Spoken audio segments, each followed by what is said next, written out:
నమస్తే. మనము విద్యారణ్య స్వామివారు రాసినటువంటి వేదాంత పంచదశ మాట్లాడుకుంటూ ఉన్నాము. ముఖ్యంగా ఆయన చెప్పింది ఏంటి? మొత్తం ఆయన ఒక 15 చాప్టర్స్ చెప్పారు. 15 చాప్టర్స్‌ని 3 చాప్టర్స్‌గా విడగొట్టారు. ఫస్ట్ 5 టాపిక్స్ వచ్చేమో వివేక పంచకం అన్నారు. సెకండ్ 5 టాపిక్స్ వచ్చేమో దీప పంచకం అన్నారు. థర్డ్ 5 చాప్టర్స్ వచ్చేమో ఆనంద పంచకం అన్నారు. వివేక పంచకం అంటే ఈయన చెప్పింది ఏంటి? భగవతత్వాన్ని భగవతత్వం అంటే ఏంటి? ఉండడం ఉన్నది అన్నారు. ఈ ఉండడం అనేది తెలియడం అన్నాడు. తెలియడం అంటే స్ఫురణ గాని జ్ఞానం అన్నాడు. ఈ 2 ఒకటేననే విషయం ఆనందం అన్నాడనమాట. అని ఎవరు చెప్పారు? ఉపనిషత్తుల్లో మొదల దగ్గర నుంచి చెప్తున్నది ఇదే. ఇది అద్వైత వేదాంతం. తర్వాత దీనికి ఒక 10 ఉపనిషత్తులకేమో మన శంకరాచార్య గారు భాష్యం రాశారు. తర్వాత శంకరాచార్య గారి గురువైన గోవిందపాదాచార్యులు గారు, ఆయన గురువైనటువంటి గౌడపాదాచార్యులు, తర్వాత శంకరాచార్య గారి శిష్యుడైన సురేంద్రాచారి, తర్వాత వీళ్ళందరూ కూడా అంటే రాసినటువంటి అంటే శృతులు అంటే ఏంటి? రిసీవ్ చేసుకున్నది అని అర్థం అనమాట. ఋషులు రిసీవ్ చేసుకొని వాళ్ళు మంత్రాలుగా రాసి పెడితే దాన్ని ఒక్కొక్క తరంలో ఒక్కొక్కళ్ళు వాళ్ళు దాన్ని డెవలప్ చేసుకుంటూ వచ్చినారు. దీనికి చివరికి ఏంటంటే ఇది అద్వైత సిద్ధాంతం అనమాట. మెయిన్ ఒక సిద్ధాంతం పెట్టాలంటే ఫస్ట్ ఏం కావాలి? అంతే కదా, మనకు తెలిసిన దాంట్లోనేగా మనం నేర్చుకుంటాము. అది అనుభవం అనమాట. ఆ అనుభవం తర్వాత దాన్ని వాళ్ళు విచారణ చెయ్యంగా అది సిద్ధాంతంగా అయిపోతుంది అనమాట. అంటే ముందు సిద్ధాంతం, తర్వాత అనుభవం కాదు, ముందు అనుభవం. అనుభవం అంటే ఏంటి? జ్ఞానం.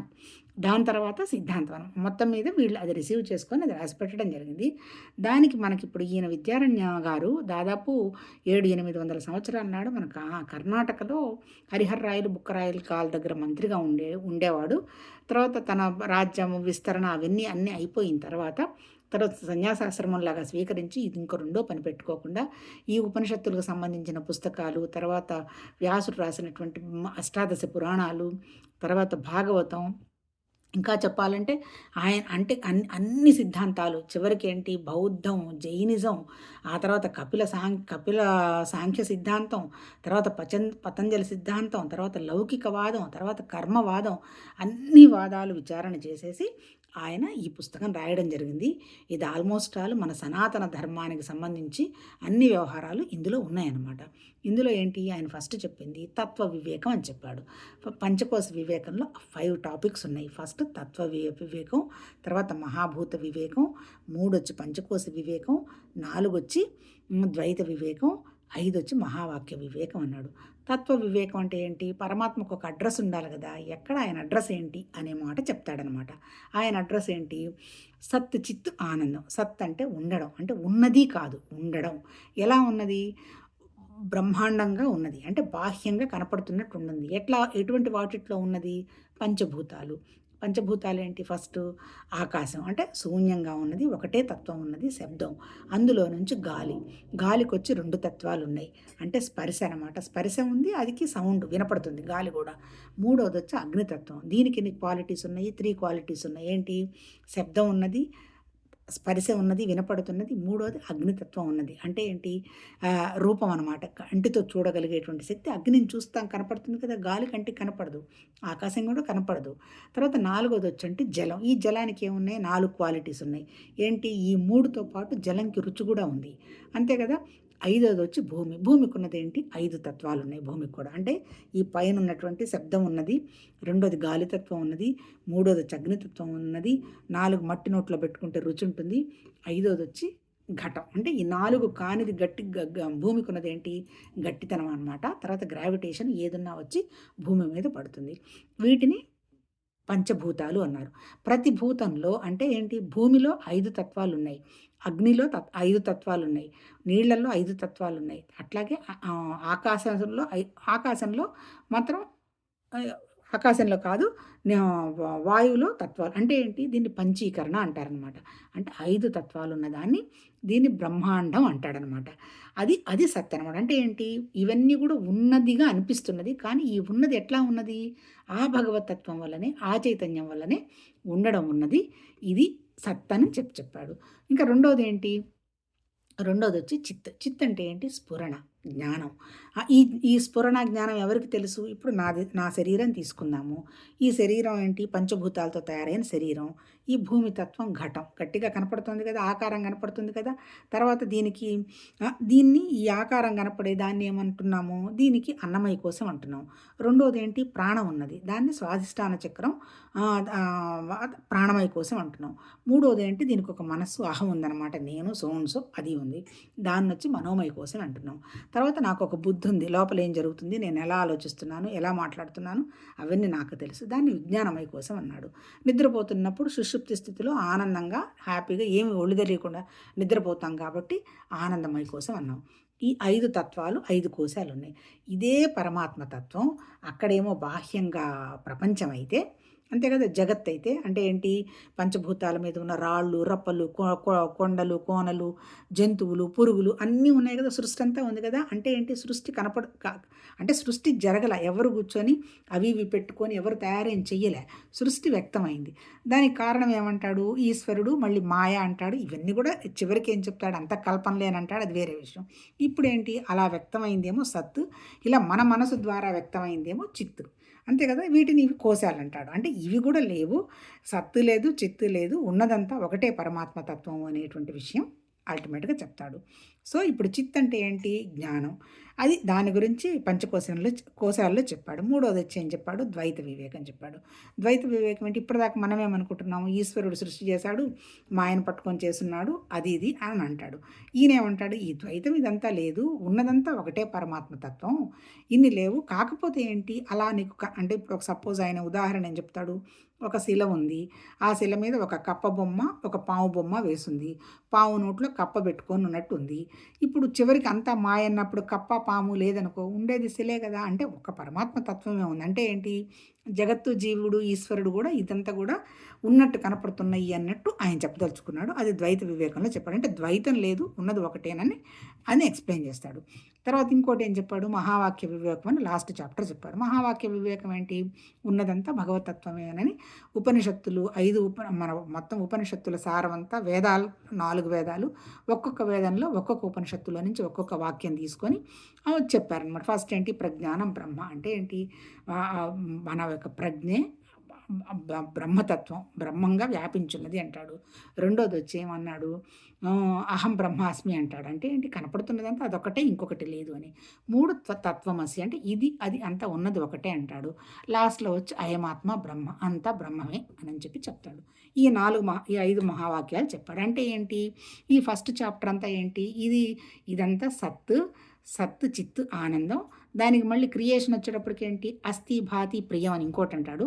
తర్వాత మళ్ళీ ఇంకొక దానికి వచ్చేసేటప్పటికి ఏంటి? నామరూప క్రియలు. అంటే ఈ కనపడుతున్నది ఇదంతా కూడా కనిపిస్తున్నదే అంతే తప్ప, కానీ ఉన్నదంతా పరమాత్మ తత్వం. అది నిరాకారం. నిరాకారం అన్నప్పుడు అది వ్యాపించి ఉంటుంది. అంతే కదా! ఆకారం ఉంటే కనపడుతుంది. నిరాకారం మనకేం కనపడుతుంది అని చెప్తూ, అట్లాగే జ్ఞానం ఉంది కూడా. అది కూడా నిరాకారమేను. ఆ నిరాకారం ఇన్ని నిరాకారాలు ఉండవు కదా! అది నిరాకారం, ఇది నిరాకారం. ఈ 2 నిరాకారాలు కూడా ఒకటేను. అది ఆనందం. ఈ 2 ఒకటైనప్పుడు అంతే కదా! ఎప్పుడు మనకు బాధ అనిపిస్తుంది? రెండోది ఉన్నప్పుడు కదా మనకి పోలిక, బాధొస్తుంది. ఉన్నదంతా ఒకటైనప్పుడు ఇంక మనకి కంపారిజన్ ఏముంది? బాధ ఏముంటుంది? అది ఆనందం అని మూడో టాపిక్ చెప్పాడు. సరే ఇప్పుడు ఇంకా అయిపోయింది. ఫస్ట్‌ది 5 అయిపోయిన తర్వాత రెండోది వచ్చి దాని పేరు దీప పంచకం. దీపం అంటే ఏంటి? నువ్వు నీ జ్ఞానాన్ని నువ్వు కనుక్కోవాలంటే నువ్వు దీపం పట్టుకొని వెళ్ళు. అంటే నీ జ్ఞానాన్ని నువ్వు అభివృద్ధి చేసుకో. చేసుకున్న తర్వాత చివరికి అది కూడా అంతమవుతుంది. ఏంటి జ్ఞానం? ఉన్నదంతా ఒకటే. నీకే తెలుస్తుంది. తర్వాత ఇంకా ఏం చెప్పాడు ఇందులో?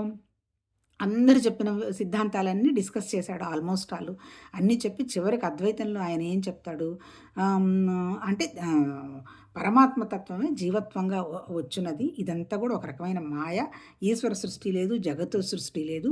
నువ్వు ఏ దృష్టితో చూస్తే నీకు ఆ దృష్టి కనపడుతుంది. నువ్వు ఉన్నదని చూస్తే ప్రపంచం కనిపిస్తుంది. లేదంటే సముద్రం కనపడదు. ఉన్నదంతా ఒకటే. జలం, బంగారం ఒకటే, జలం ఒకటే. తర్వాత ఇంకొకటి ఏం చెప్తాడు? మట్టి ఒకటే. కాకపోతే ఏంది? కుండలు గానీ, వస్తువులు గానీ, తర్వాత జలంలో ఉండే అలలు గానీ, అవన్నీ అలా కనిపిస్తున్నాయి గానీ అవన్నీ లేవు. అవి వాటిట్లో ఉన్న భాగమే కదా నువ్వు. జలంలో అలలు సెపరేట్ కాదు కదా! జలంలో ఉన్నవే కదా! అని చెప్పి దీప పంచకం అంటే ఏంటి? జ్ఞానం అని చెప్తూ తర్వాత ఏంది? ఇదంతా ఒక చిత్రపటం లాంటిది. దీని ఫస్ట్ టాపిక్ చెప్పాడు. చిత్రరూప ప్రకరణం అని చెప్పాడు. ఇదంతా కూడా ఒక చిత్రం. ఆ క్యాన్వాస్ వేసింది వైట్, తర్వాత దాని మీద బ్లాక్ వేసున్నది, తర్వాత రకరకాల బొమ్మలు, పక్షులు అవన్నీ వేసున్నాయి. అంతేను. మనం ఏం చేస్తున్నామంటే అసలు క్యాన్వాస్‌ని మర్చిపోయి, అంటే ఏంటి, సినిమా స్క్రీన్ మర్చిపోయి ఈ బొమ్మలే సత్యం అనుకుంటూ తిరుగుతున్నాము. అవన్నీ కాదు. సత్యం అయితే ఉన్నది ఒకటే పరమాత్మ తత్వం. అది ఈ దాంట్లో నుంచి నువ్వు ఎప్పుడు బయట పలుకుతావంటే, నేను బలహీనుడిని కాదు, నేను జీవుడిని కాదు, అది నేనే అనుకున్నప్పుడు నీకు విషయం వ్యక్తం అవుతుంది. అంతకంటే నువ్వు చేయాల్సిందేం లేదు. అది నేనే అని నువ్వు భావించుకొని అది గుర్తించు చాలు అన్నట్టు ఈ రెండో దాంట్లో చెప్పాడు. ఇప్పుడేం మొదలుపెట్టాడు, తృప్తి దీప ప్రకరణం అని మొదలుపెట్టారు రెండోదొచ్చి. తర్వాత నాటక ప్రకరణం ఉన్నట్టుంది. నాటక దీప ప్రకరణం, తర్వాత ఆ ధ్యాన దీపము, ఇవన్నీ ఉన్నాయి. ప్రస్తుతం అయితే ఇప్పుడు ఈరోజైతే తృప్తి దీపం చెప్తున్నారు. ఈ తృప్తి దీపం ఏం చెప్పినా అల్టిమేట్‌గా తిప్పి తిప్పి తిప్పి చెప్పదలుచుకున్నది ఏంటి, ఉన్నది ఒకటే తత్వం. ఇప్పుడు ఈశ్వరుడు, మాయ, ఈ సృష్టి వల్ల లేనిది మనకు ఉన్నట్టుగా కనిపిస్తుంది జీవ సృష్టి. తర్వాత ఇంకా అల్టిమేట్ ఏంది, ఈ జీవ సృష్టిలో నుంచి మళ్ళీ మనం ప్రయాణం చేసి ఉన్నదంతా ఒకటే, అది నేనేనని గ్రహించాలని నాకు కొంచెం ఈరోజు ఆ భావం వరకు అర్థమైనట్టుంది. ఆయన ఏం చెప్తున్నాడు, ఉన్నదంతా సత్ అన్నాడు కదా, సత్ అన్నాడు, భగవతత్వం అన్నారు. ఈ భగవతత్వం అన్నటువంటి పరమాత్మ ఈశ్వరుడు కానీ, ఆ తర్వాత జీవుడు కానీ, ప్రపంచం కానీ ఇదంతా ఏమీ లేదు, ఉన్నదంతా ఒకటే పరమాత్మతత్వం. ఆ పరమాత్మతత్వం ఇప్పుడు అక్కడ మనకి సత్తులో పంచభూతాల్లో పడింది అన్నట్టు చెప్పారు కదా. ఇప్పుడు ఇప్పుడు ఈ బ్రహ్మాండ సృష్టి ఏమంటాడు, మ్యాక్రో అనమాట. బ్రహ్మాండ సృష్టి అంటే పెద్దదిగా కనపడుతున్నది అనమాట, విశ్వం అనమాట. దానికి ఎట్లా దానికి ఏంటి, హిరణ్యగర్భ, అంతర్యామి, అట్లా వాళ్ళ ఊహ ప్రకారం ప్రాసెస్ జరిగింది అంటాడు. హిరణ్యగర్భ అంటే అర్థం ఏంటి, చైతన్యం. అంటే ఒకటే ఒక చైతన్య శక్తి బ్రహ్మాండంగా ఉన్నట్టు కనపడుతున్నది, అంతే కదా. అక్కడ సత్తులో పంచభూతాలు ఉన్నాయి కదా. ఇక్కడ ఏం చెప్పాడు, ఇక్కడ కూడా బ్రహ్మాండం, ఈ పంచభూతాలు అంతా, సృష్టి అంతా అది ప్రపంచం, what ever it may be అని చెప్పాడు. తర్వాత ఇంక రెండోది ఏంటి, మళ్ళీ అదే పరమాత్మ శక్తి మళ్ళీ జీవత్వంలో పడింది. ఏంటి, ఈ జీవత్వానికి ఏం పేరు పెట్టాడు ఇక్కడ, ప్రత్యేగాత్మ అన్నాడు, కూటస్థం అన్నాడు, మళ్ళీ జీవుడు అన్నాడు. ప్రత్యేగాత్మ అంటే ఎవరు, నేను అనేటువంటి జలం అంటే చైతన్యం. కూటస్థం అంటే ఎవరు, ఆ జలంలో ఉన్న సముద్రం. అది ఎట్లా ఉంటుంది, లోపలికి వెళ్ళే కొద్దీ నిశ్చలంగా ప్రశాంతంగా ఉంటుంది. కానీ దాని బయట ఎలా ఉంటుంది, అలలు కానీ బుడగలు కానీ గోలగోలగా ఉంటుంది. ఆ గోలగోలగా ఉండేదంతా ప్రపంచం. ఈ ప్రపంచంలో జీవుడు ఎట్లుంటాడు, వీడికి ఉన్నటువంటి లక్షణాలు ఏమంటాడు, జీవత్వానికి లక్షణాలు. ఆ జీవుడు, వీడికి ఏమున్నాయి, జీవుడికి కర్మ, కామం అంటే కోరిక, తర్వాత పని, వీటి చుట్టూ తిరుగుతూ ఉంటాడు. అంటే అవిద్య. ఎందుకు పోతాడు, కోరికల కోసము. అంత నేనే సంపూర్ణం, నేనే పరిపూర్ణం, నేనే ఆత్మ అన్నప్పుడు ఇంక నాకు రెండోది కావాల్సిన అవసరం ఏముంటుంది అంటే, నేనే ఆత్మ, నేనే పరిపూర్ణం, నేనే పరమాత్మను అనుకోవటల్లా. నేను బలహీనుని కాబట్టి నాకు ఏదన్నా వస్తే వెళదాము, ఏదన్నా ఇస్తే తెచ్చుకుందాము అనేటువంటి ప్రాసెస్లోనే ఈ జీవత్వం ఉంటుంది. కానీ కాదు. ఎట్లా కనపడుతుంది, ఇలా నేను జీవత్వం అనుకున్నంత కాలం ఈ బయట అలల్లాగా, బుడగల్లాగా గోలగోలగా ఉంటుంది. లేదు, నేను సముద్రం లాంటి వాణ్ణి అనుకున్నప్పుడు నిశ్చలంగా ఉండడం జరుగుతుంది. ఈ సముద్రం కూడా కాదు, నేను జలము అనుకున్నప్పుడు అది ప్రత్యేగాత్మ అన్నప్పుడు. అంటే ఏంటి, ఒకటే ఒక చైతన్యం, పరమాత్మ చైతన్యమే ప్రపంచం మీద కనపడి ప్రపంచం ఉన్నట్లు కనిపిస్తుంది. అదే పరమాత్మ చైతన్యం జీవత్వంలో ఉండి జీవుళ్ళంగా కనిపిస్తున్నాము. అల్టిమేట్ ఏంది, ఇవన్నీ కాదు, నేను జీవుణ్ణి కాదు, నేనే పరమాత్మ తత్వాన్ని, నేను కూడా ఆల్మోస్ట్ నేనే అని కనుక నువ్వు అనుకున్నప్పుడు ఆ స్థితికి చేరుతావు అని ఆయన చెప్పదలుచుకున్నాడు. అంటే ఏంటి, జీవత్వం లేదు, జగత్తు లేదు, నువ్వు అలా జరగాలంటే ఎట్లా వెళతావు. ఇప్పుడు ప్రస్తుతం మన స్థితి ఏంటి, మన కంటిదిరిగా కనిపిస్తున్నటువంటి ప్రపంచం వాస్తవం, ఆస్తులు వాస్తవం, బంధుత్వాలు వాస్తవం, పేరు ప్రతిష్టలు వాస్తవం, ఇవన్నీ సత్యాలుగా పట్టుకొని కూర్చొని ఉన్నాము. ఇప్పుడు ఆయన చెప్పేది ఏంటి, ఇవన్నీ వాస్తవాలు కాదు, సత్యాలు కాదు అని ఎంతవరకు విలువ ఇవ్వాలో అంతవరకు విలువ ఇస్తూ, సత్యం వల్ల ఆ సత్యం అంతా ఏంటి, ఆ చైతన్యం, ఆ జ్ఞానం, ఆ పరమాత్మ తత్వమే సత్యం అనేటువంటి విషయం కనుక నువ్వు వెళ్ళగలిగినప్పుడు, అప్పుడు అంటే ఇంకా ఇప్పుడు చెప్పిన టాపిక్ వచ్చి తృప్తి దీపం కదా. అంటే ఇంతకంటే తృప్తి ఇంకో దాంట్లో వచ్చే అవకాశం ఉండదు. ఎందుకంటే విషయం క్లారిఫై అవుతుంది కదా. నేనే తప్ప ఇంకొకటి లేదు అనుకున్నప్పుడు ఏముంటుంది, పెద్ద భయపడాల్సిన అవసరం ఏముంటుంది, ఇంకా కోరిక పెట్టుకోవాల్సిన అవసరం ఏముంది అనే దాని మీద ఈరోజు ఆయన ఆ మహానుభావుడు తృప్తిదీప ప్రకరణం మొదలుపెట్టాడు. ఈరోజు మొదలైంది. రేపు ఇంకా ఏం చెప్తాడో రేపు చూద్దాం. నమస్తే.